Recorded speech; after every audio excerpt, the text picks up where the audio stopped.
Assalamualaikum warahmatullahi wabarakatuh. Selamat pagi, salam sejahtera untuk kita semua. Apa kabar teman-teman, para peserta diklat yang berbahagia? Mudah-mudahan Allah Subhanahu wa Ta'ala senantiasa melindungi kita semua, ya kita bisa melaksanakan program kegiatan ini tanpa ada gangguan. Berselawat kita kepada Nabi, Allahumma sholli ala Muhammad wa ala ali Muhammad. Baik teman-teman, saya pada kesempatan ini, kenalkan saya Sugiarto, Widyaswara BPSDM Provinsi Riau, akan menyampaikan strategi pembelajaran Agenda 3. Seperti biasa, ketika saya masuk dalam kelas, dalam dunia kelas maya pada peserta diklat, yang pertama saya lakukan adalah saya akan menanyakan keberadaan mereka, kesehatan mereka, kesiapan mereka untuk belajar pada hari ini. Apa kabar teman-teman? Apakah teman-teman dalam keadaan sehat? Apakah teman-teman hari ini dalam keadaan enjoy? Dan apakah teman-teman hari ini ada yang sakit, ada yang sedang isoman atau isolasi mandiri terkait dengan kondisi COVID-19 hari ini? Jika semuanya tidak sudah fresh semua, teman-teman saya akan tanyakan bagaimana kesiapan teman-teman untuk belajar pada Agenda 3, memasuki Agenda 3. Dan ketika mereka sudah siap, jadi saya akan kenalkan diri, saya memperkenalkan diri saya Sugiarto sebagai Widyaswara BPSDM Provinsi Riau akan memfasilitasi teman-teman untuk berdiskusi pada Agenda 3. Selanjutnya saya akan menanyakan pada mereka, mendalami. Saya akan tanyakan pada teman-teman peserta diklat. Yang pertama adalah apa yang sudah mereka peroleh dari agenda pertama, mulai dari MOOC, kemudian agenda 1, apa yang sudah mereka peroleh. Satu persatu akan saya tanyakan, akan saya dalami. Hal ini saya lakukan untuk mengetahui seberapa kemampuan mereka memahami proses pembelajaran di agenda 1. Ketika mereka sudah mampu menjelaskan proses agenda 1, yang dimana agenda 1 kompetensinya yang diharapkan adalah mereka mampu untuk memiliki karakter berbangsa dan bernegara, mereka bangga sebagai warga negara, mereka cinta tanah air, dan mereka rela berkorban untuk melaksanakan kegiatan, melaksanakan tugas-tugasnya demi bangsa dan negara, mampu untuk memisahkan, mendahulukan kepentingan negara daripada kepentingan golongan. Setelah selesai itu, saya akan mengajak mereka untuk menggali lagi, mempertanyakan kepada mereka, menanyakan pada mereka satu-satu apa yang mereka peroleh di agenda 2, apa yang mereka peroleh di agenda 2, yaitu di nilai-nilai dasar profesi PNS, dari mulai akuntabilitas, nasionalisme, etika publik, komitmen mutu, dan anti korupsi. Dan setelah mereka mampu menjawab itu, saya akan mengetahui seberapa kemudian hasil mereka yang mereka peroleh ketika mereka belajar, mereka melakukan proses pembelajaran di agenda 2. Baru kemudian saya akan mengajak mereka untuk masuk di agenda 3, yaitu agenda peran dan kedudukan dan peran PNS dalam Negara Kesatuan Republik Indonesia, di mana agenda ini sangat penting karena agenda 3 ini merupakan kendaraan yang harus mereka kendalikan untuk menyelesaikan isu-isu masalah-masalah. Jadi mereka nanti akan menemukan isu-isu yang mereka sudah dapatkan juga secara umum kemarin di agenda 1, di isu kontemporer. Juga mereka sudah mendapatkan cara menganalisis dengan teknik-teknik yang sederhana.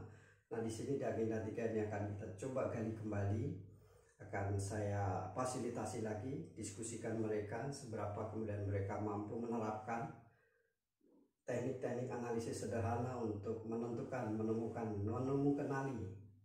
isu-isu yang ada di unit tugas mereka dengan menggunakan teknik-teknik yang sudah mereka dapatkan di agenda 1. Nah, bagaimana kemudian setelah itu saya akan mengajak adik-adik ini untuk mencoba menemukan menanyakan masalah-masalah, isu-isu yang ada di permasalahan-permasalahan yang ada di unit tugas masing-masing.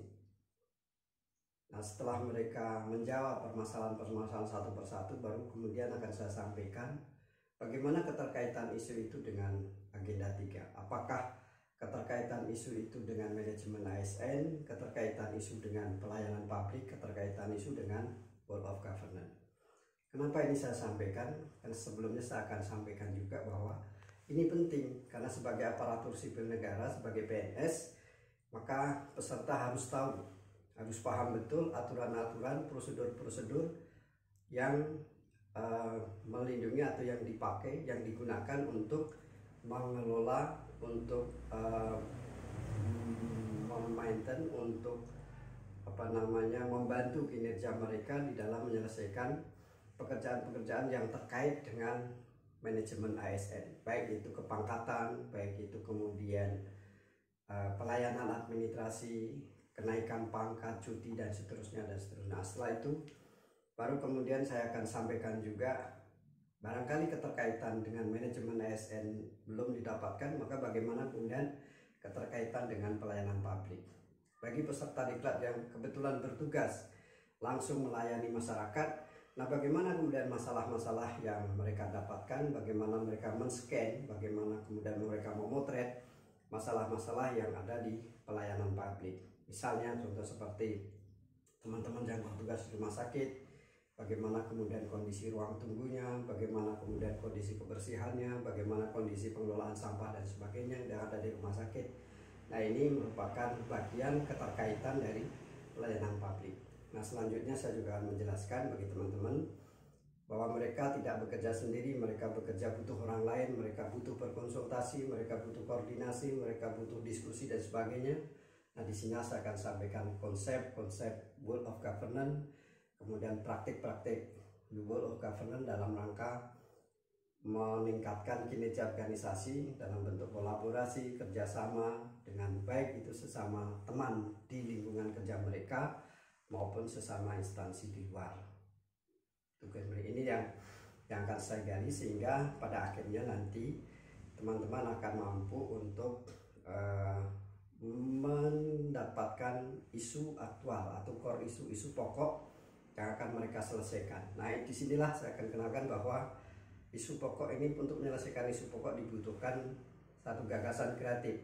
Gagasan kreatif akan bukan kegiatan. Nah, kegiatan inilah yang menjadi motor mereka, dan bahan bakarnya itu mereka dapatkan di agenda 2.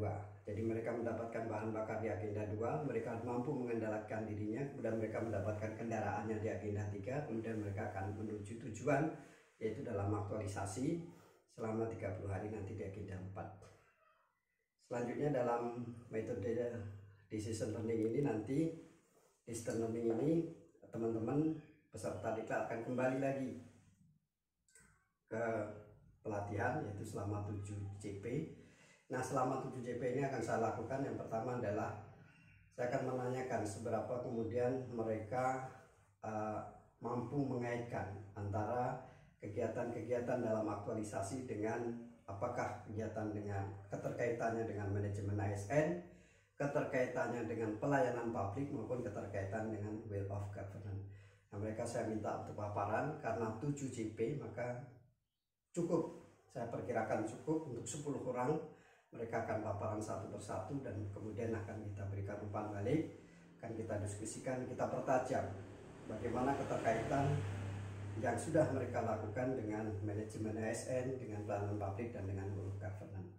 Nah, dengan demikian mudah-mudahan maka ketika mereka nanti setelah selesai dan menghadapi seminar laporan aktualisasi, mereka akan mampu menjelaskan di hadapan para coach, di hadapan penguji, dan di hadapan mentor, mampu meyakinkan bahwa apa yang mereka lakukan merupakan satu pembentukan karakter, mengaktualisasikan nilai-nilai yang ada di agenda 2 untuk melaksanakan tugas, yang kemudian mudah-mudahan ini akan menjadi karakter mereka, menjadi fondasi mereka ketika mereka menjadi PNS penuh nanti, sehingga mereka di dalam melaksanakan tugas-tugasnya mereka senantiasa ingat nilai-nilai akuntabilitas, nilai-nilai nasionalisme, nilai-nilai etika publik, dan nilai-nilai komitmen mutu, sehingga di dalam memberikan pelayanan mereka selalu mengupgrade, meningkatkan kualitas pelayanan. Saya kira itu strategi yang akan saya sampaikan dalam pembelajaran Agenda 3 ini. Kurang lebih saya mohon maaf.